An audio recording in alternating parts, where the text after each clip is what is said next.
The cerebellum's got a big role, and if you're constantly clumsy and a second behind everyone else, then it's probably the culprit. Let's look at why. The cerebellum sits at the back of your brain.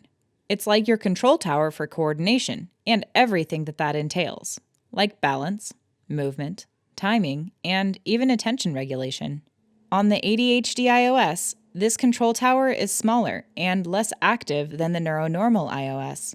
This makes both physical and mental coordination harder. Signals like dodge that table or time to switch tasks often run behind and sometimes never even make it out of the tower. And because this control tower is smaller than others, it doesn't see as well.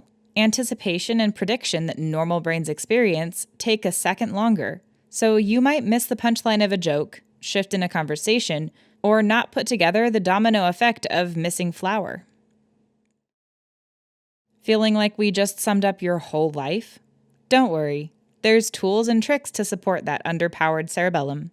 Check the description for some of our favorites. Learned something? Like and follow.